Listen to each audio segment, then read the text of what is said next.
So, you'd have your run, but as far as the guys who were perpetually on top, they were Turner contracts and not WCW contracts.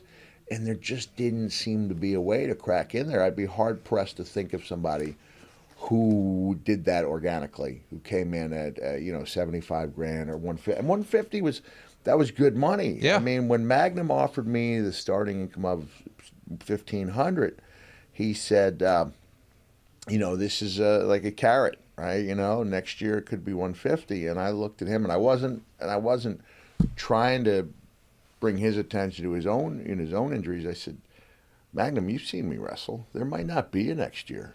And that seemed really to, that touched him. And he was like, I think you're worth it. I'm going to see what I can do. And Jim Hurd came over, and a couple of weeks later, he says, Magnum says he thinks you're worth it, and so do I. Shook my hand, and there it was. It also helped that I had Joe Pedicino's Global Wrestling. Yeah. Which, was funded by the rare Nigerian prince who many of us have heard from. But we didn't know that he didn't have $25 million. We didn't know that. It seemed like a viable other place to go, to the point where I was actually working Global and WCW consecutively. So I remember them talking to me and saying, you just lost to Terry Gordy on Global. I was like, yeah, but it was a good match, right? And Gordy was one of the best guys of his era. Yeah, really underrated, especially as far as being realistic. And wrestling in Dallas, man, he was going to lay that stuff in, and we had a good match. I've never seen it, but I think it was a good match.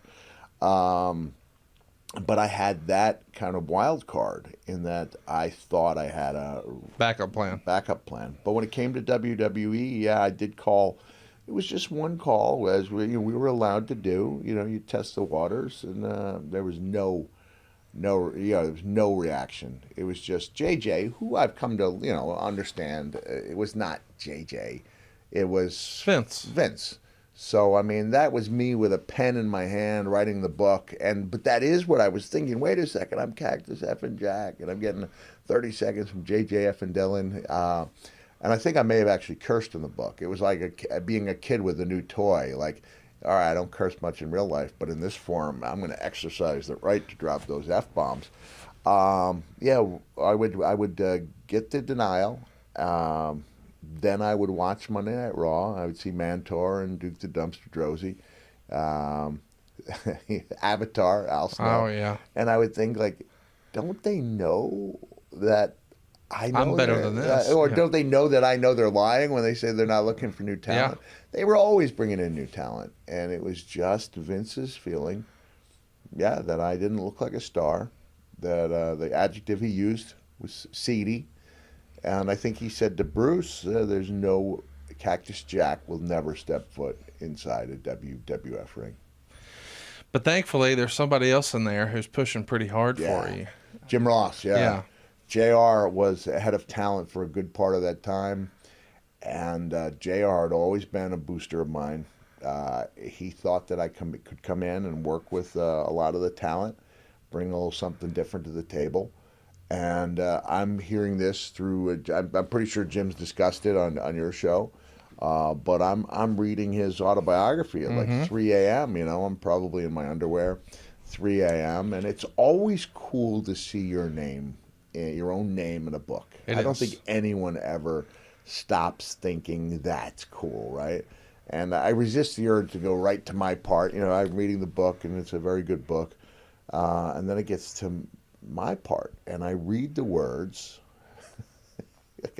In bed in my underwear, I read the words, and I'm imagining Vince's voice in my head is like, okay, I'll bring him in.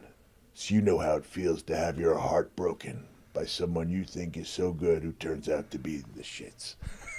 And this is, again, my version of reality. I don't know if I actually yelled out loud in the room, but in my head, at least, I was yelling out, I'm a human being. Like, if I had known this, if this had been the parameters upon which I was hired, all right, I'm going to be honest, you're coming in to break Jim Ross's heart.